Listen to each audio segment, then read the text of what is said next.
Lecture de l'Épître du bienheureux apôtre Paul aux Galates. Mes frères, les promesses ont été faites à Abraham et à sa postérité. On ne dit pas et à ses postérités, comme s'il s'agissait de plusieurs, mais comme parlant d'un seul. Et à ta postérité, c'est-à-dire le Christ. Voici ce que je veux dire. Une disposition dûment reconnue par Dieu, la loi survenue 430 ans après ne l'annule pas, ce qui abolirait la promesse. Car si c'est de la loi que venait l'héritage, il ne viendrait plus de la promesse. Or, c'est par la promesse que Dieu l'a donnée à Abraham. Pourquoi donc la loi? Elle est intervenue en vue des transgressions jusqu'à ce que vint la postérité à qui s'adressait la promesse. Elle a été promulguée par des anges avec l'entremise d'un médiateur. Or, médiateur, on ne l'est pas d'un seul, et Dieu est un. La loi s'oppose-t-elle donc aux promesses de Dieu? Absolument pas. Car s'il avait été donné une loi qui pût procurer la vie, c'est en vérité que de la loi viendrait la justice. Mais l'Écriture a tout enfermé sous le péché afin que la promesse par la foi en Jésus-Christ fût donnée aux croyants. Suite du Saint Évangile selon saint Luc. En ce temps-là, Jésus, se rendant à Jérusalem, traversait la Samarie et la Galilée. Et comme il entrait dans un village, 10 lépreux vinrent au-devant de lui. Il se tint à distance et s'écrièrent « Jésus, notre Maître, ayez pitié de nous !» Dès qu'il les eut aperçus, « Allez, leur dit-il, montrez-vous aux prêtres. » Et comme ils y allaient, ils furent guéris. L'un d'eux, voyant qu'il était guéri, revint, glorifiant Dieu à pleine voix, et se jeta le visage contre terre aux pieds de Jésus, lui rendant grâce. Or, c'était un Samaritain. Alors Jésus, prenant la parole, dit « Est-ce que les 10 autres n'ont pas été guéris? Où sont donc les 9 autres? Il ne s'en est trouvé aucun pour revenir et rendre gloire à Dieu, sinon cet étranger. Et il lui dit « Lève-toi, va, ta foi t'a sauvé. »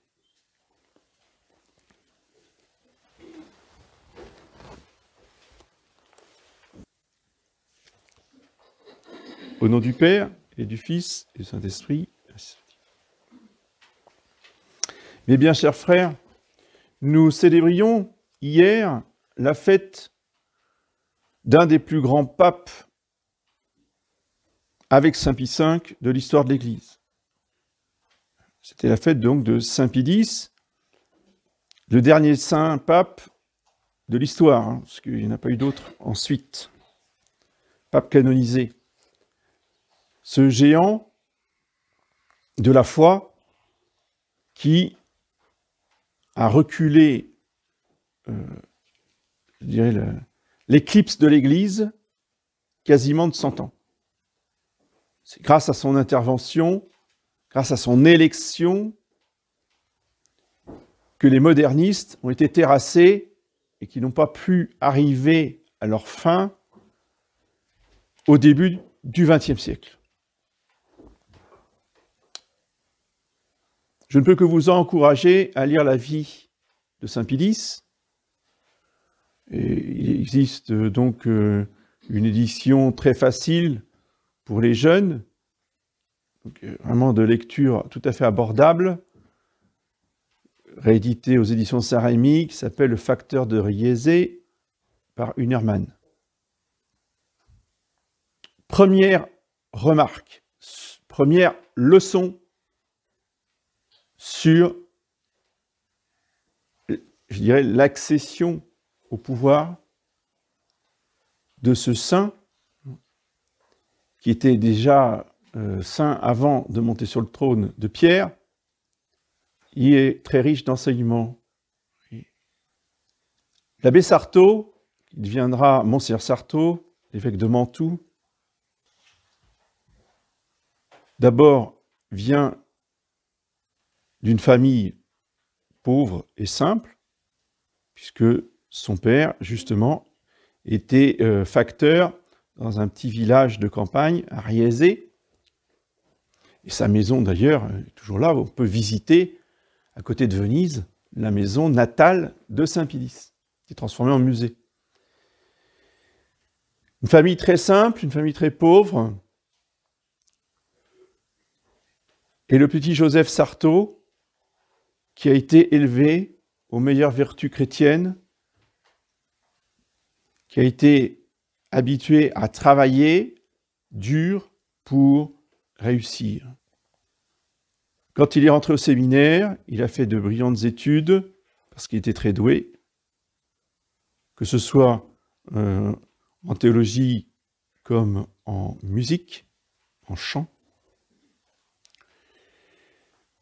Et ensuite, une fois ordonné prêtre, notez-le bien, ce que je vais vous dire là est absolument capital. Toujours. C'est vrai dans la société civile, c'est encore plus vrai dans le monde ecclésiastique. Monsieur l'abbé Sarto, une fois qu'il a été nommé prêtre, il n'est pas rentré dans l'école des nonces. Il n'est pas allé à l'université romaine. Non.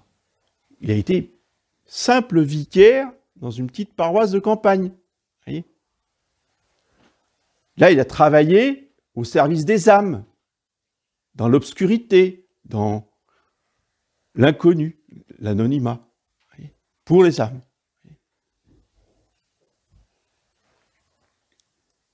Il n'était pas là pour faire carrière.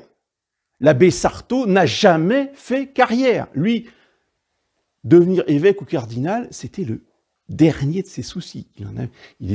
Si on lui avait posé la question, il dit, bon, moi, je veux être un prêtre, je veux sauver des âmes. Je veux emmener les fidèles au ciel. C'est ça, le but d'un prêtre. C'est pas de faire carrière et puis de monter dans la hiérarchie. Pour ceux qui rêvent, tous les dimanches, je fais une petite piqûre de rappel, vous savez, c'est comme les vaccins.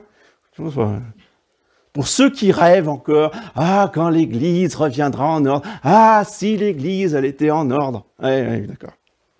L'Église en ordre, c'est rempli d'ambitieux, d'orgueilleux, de gens qui veulent monter dans la hiérarchie pour les honneurs. Parce que, vous voyez, quand on monte, on a plein de petits trucs, des petits frelichets, des petits boutons rouges, des petits pompons rouges, des petits liserés sur la barrette. L'homme, c'est l'homme. Goûtez votre joie d'être débarrassé de tout ça.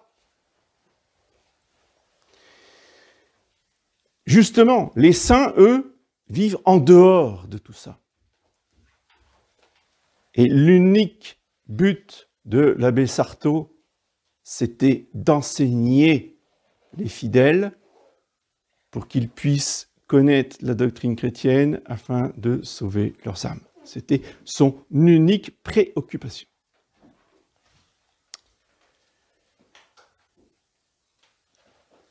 Et il était tellement efficace dans cet apostolat, dans son ministère, qu'on lui a confié effectivement un poste de curé. De campagne toujours. Il ne s'adresse pas à des universitaires, à des banquiers, à des gens qui ont du pouvoir. Non, non, non, des simples agriculteurs. Et il leur prodiguait tous ses soins et il mettait à leur service tous ses dons pour leur transmettre la doctrine chrétienne et les former.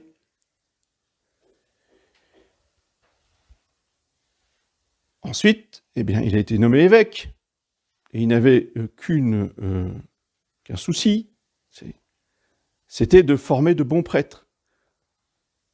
Son souci principal, c'était le séminaire, qui doit être le souci de l'évêque. Quand on est évêque, on a un souci, on a un problème dans sa vie, c'est le séminaire, la formation des prêtres. Voyez, pas d'aller à la cour de Versailles pour se faire bien voir par le roi et les cousins. Vous voyez ce que je veux dire? Non. Ou en Italie, justement, c'était d'aller à Rome, de se faire connaître, des cardinaux, etc.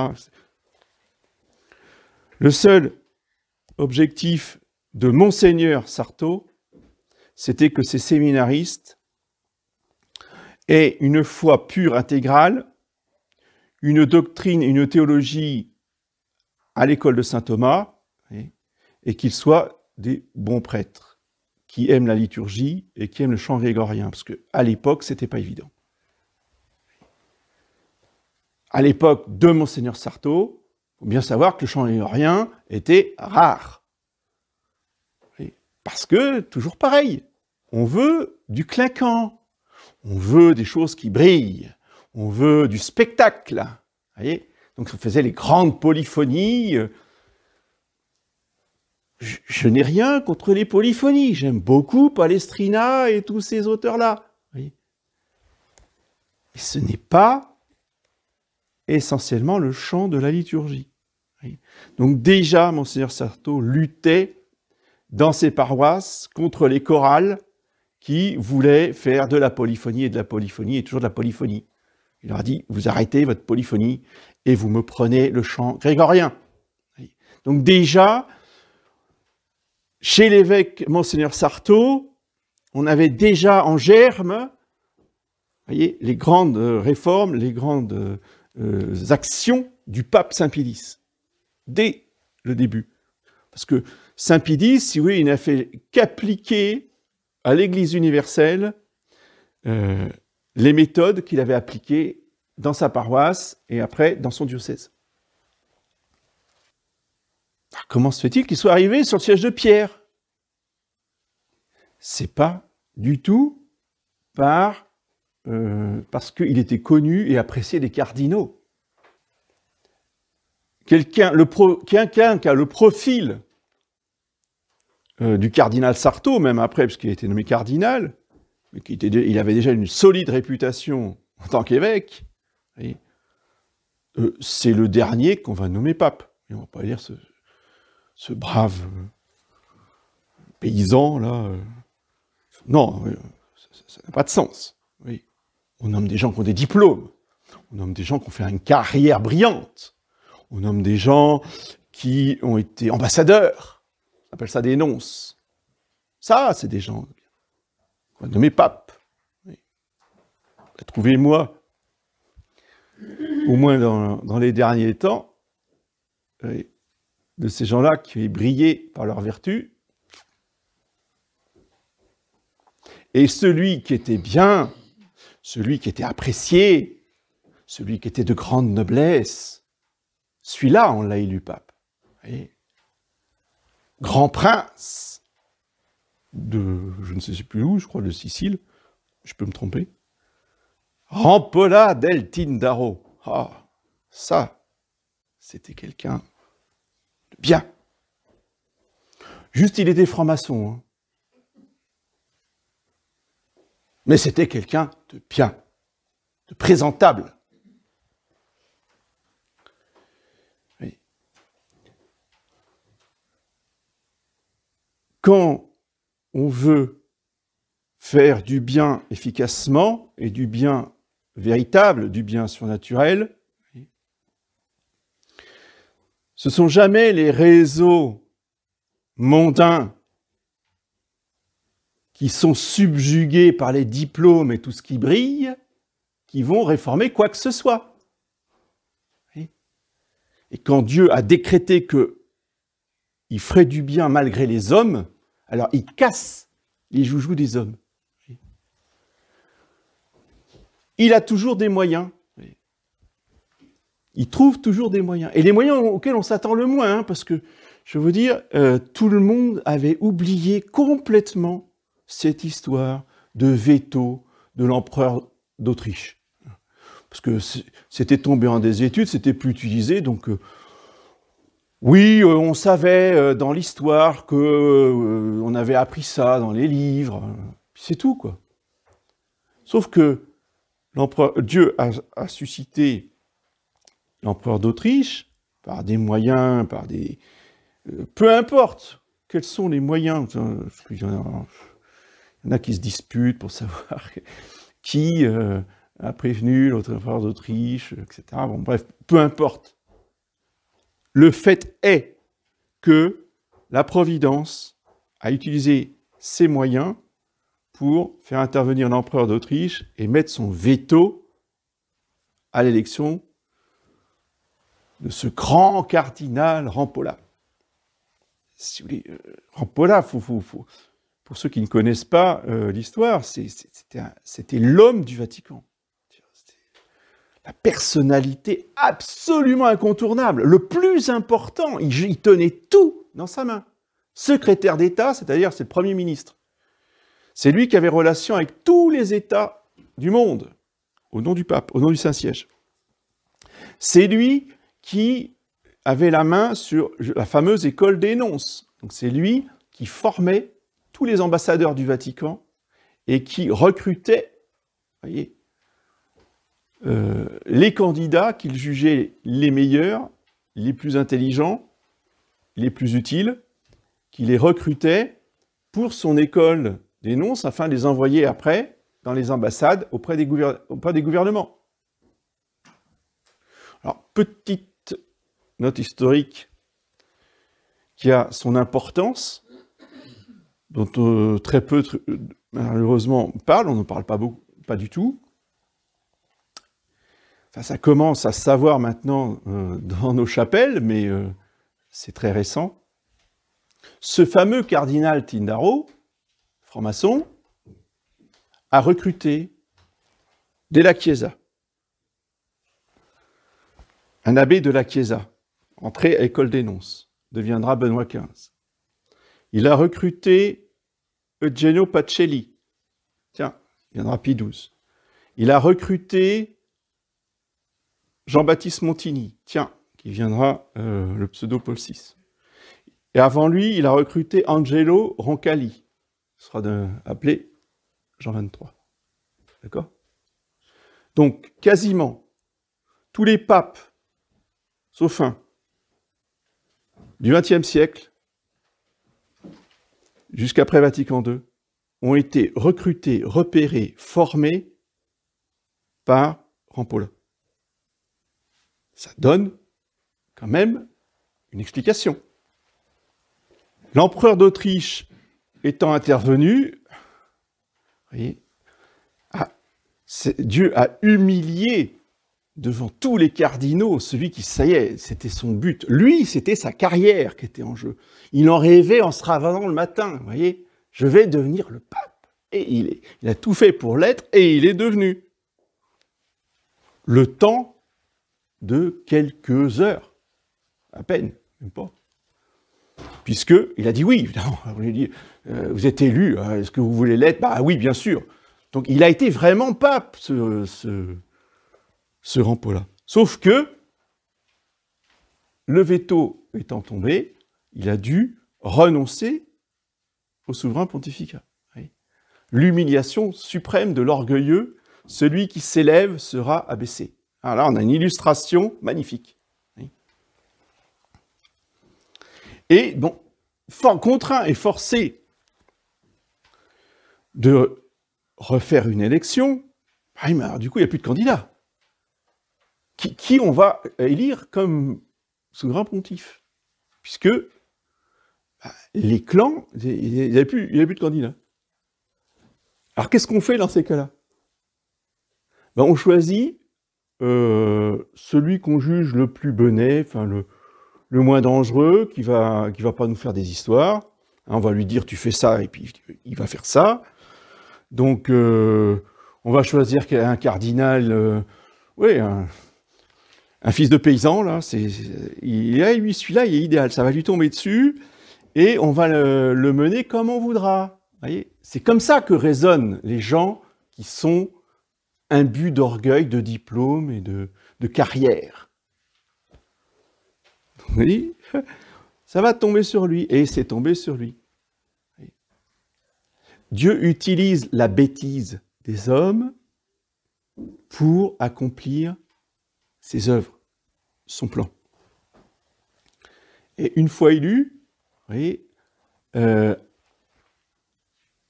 exactement à l'opposé du grand cardinal Rampolla, Saint Pédis, il n'a pas dit « Ah, magnifique, enfin, j'arrive à mon but ». Non, non.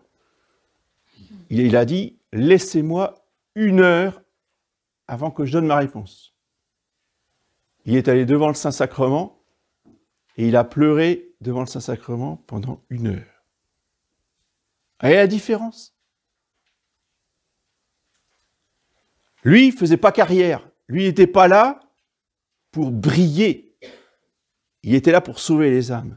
Et il avait parfaitement conscience qu'en acceptant cette charge du souverain pontificat, eh bien, retomberait sur lui, voyez, une responsabilité énorme, une croix très lourde, et avant d'accepter cette croix, eh bien, il a demandé l'aide à notre Seigneur Jésus-Christ, comme notre Seigneur Jésus-Christ a demandé de l'aide à son Père avant d'aller chez le Sanhédrin, au Jardin des Oliviers.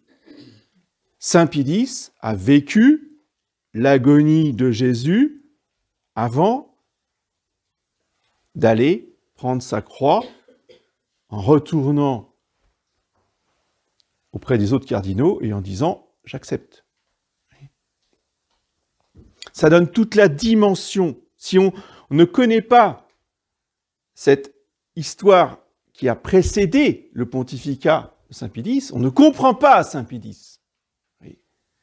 Et alors, on nous le dépeint, on nous le décrit, à qui mieux. Alors ça, pour ça, vous avez une littérature abondante, comme un fasciste, un extrémiste, quelqu'un qui était extrêmement dur, extrêmement sévère, qui a fait un tort épouvantable à l'Église, et qui était tellement extrémiste, vous voyez, qu'il a créé un service secret de renseignement. Vous voyez la mentalité. Alors, je n'ai pas nommé un cardinal, parce qu'il n'est pas devenu pape, parce que le cardinal Rampolla, il ne recrutait pas que des futurs papes, hein. Il recrutait aussi beaucoup d'autres personnels, en particulier d'autres ecclésiastiques qui sont devenus cardinaux et secrétaires d'État comme lui, en particulier Gaspari. Et cardinal Gaspari, qui était le secrétaire d'État de Pie XI, qui était donc, vous voyez, Gaspari, franc-maçon, Rampolla, Gaspari, c'est lui qui a traité la question des cristeros au Mexique, avec le gouvernement mexicain, puisque c'est le secrétaire d'État hein, qui, je vous ai dit, qui est l'homme des relations avec les États. Donc, les cristeros, c'est Gaspari. Ça vous donne une idée? Eh bien, ce cardinal Gaspari, toute honte bue, comme dirait l'autre, est venu au procès de canonisation de Saint Pie X, qui a été fait par le pape Pie XII, pour venir vomir tout son mépris et toute sa rancune contre Saint Pie X, en l'accusant en particulier pour la question de la sapinière, qui était le fameux service secret. Donc Rampolla, c'est vraiment l'homme clé du XXe siècle. On ne comprend pas Vatican II si on ne comprend pas le rôle qu'a tenu Rampolla. Et on ne comprend pas la résistance de tous les évêques et tous les prêtres qu'on a appelés traditionalistes, c'est-à-dire que les opposés à Vatican II, on ne les comprend pas si on ne comprend pas Saint Pie X. Tous les prêtres du Chétus à Vatican II étaient des prêtres et des prélats, des évêques, qui se référaient à Saint Pie X, le combat anti-moderniste.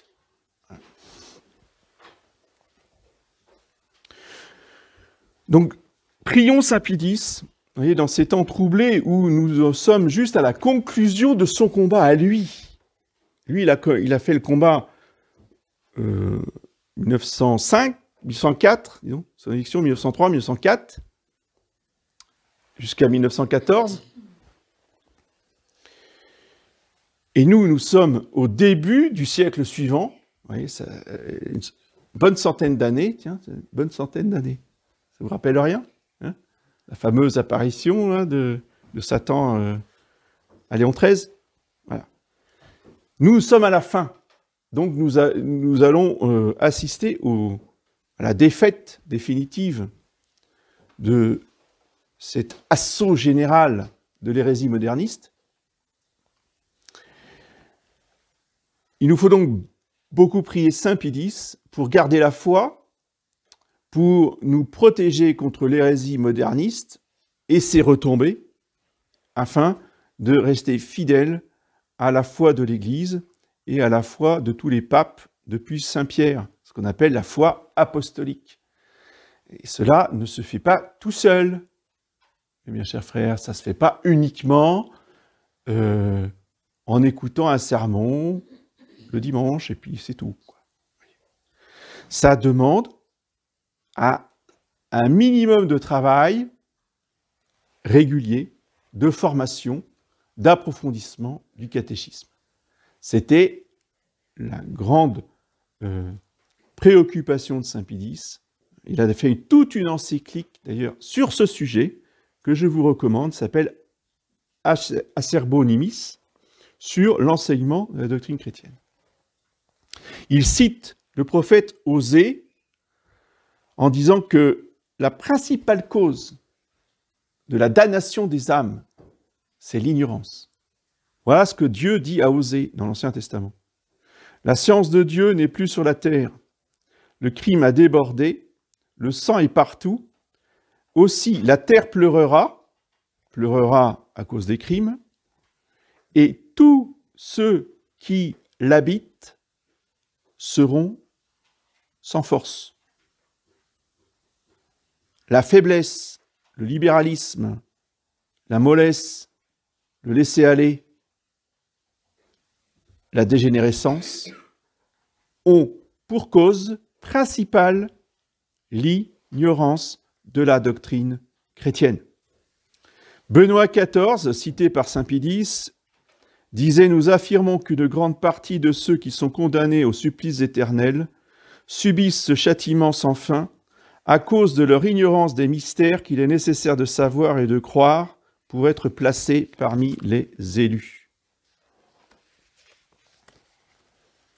C'est pourquoi, toute sa vie, Saint Pie X aura comme souci la formation du peuple chrétien.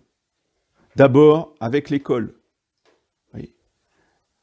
C'est lui qui donnait comme consigne à tous les missionnaires, quand vous allez dans les villages en Afrique, en Asie ou ailleurs, vous arrivez dans les villages païens, qu'est-ce qu'on fait? Processus, méthode. On construit une très belle chapelle, hein, pour la gloire de Dieu, hein, bien sûr, avec des ornements très beaux et magnifiques, hein, bien sûr. Non, pas du tout. Vous dites la messe dans un hangar, pour un premier temps, là où vous pouvez.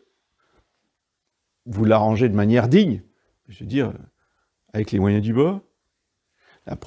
Les premiers aides financières que vous recevez, les premiers chèques que vous recevez, c'est pourquoi? C'est pour construire l'école. La première chose qu'on fait, on construit une école. Parce que sans l'école, eh bien, les chapelles n'ont aucun avenir. C'est bien les enterrements. C'est pas ça qui fait vivre une chrétienté. Donc, une école. Le catéchisme dans cette école, évidemment, et les séminaires. Voilà. Ça a été les grands axes de l'action de Saint Pie X. Avec le catéchisme dans les écoles, Saint Pie X a la gloire personnelle d'avoir instauré, d'avoir restauré, parce que ça était tombé en désuétude, mais c'était une pratique ancienne, la communion des petits-enfants. C'est grâce à Saint Pie X que les enfants peuvent communier dès l'âge de 7 ans, voire avant, puisque le critère du catéchisme, ce n'est pas 7 ans. Le critère du catéchisme, c'est dès que l'enfant peut discerner la différence entre avant la consécration, après la consécration, et que l'enfant a des notions premières du péché, hein, de l'offense faite à Dieu, eh bien, l'enfant, à partir de ce moment-là, est prêt. Saint Pie ne dit pas que c'est 7 ans, il donne une indication, mais ce n'est pas une obligation. Le critère, c'est sur ce que je viens de dire.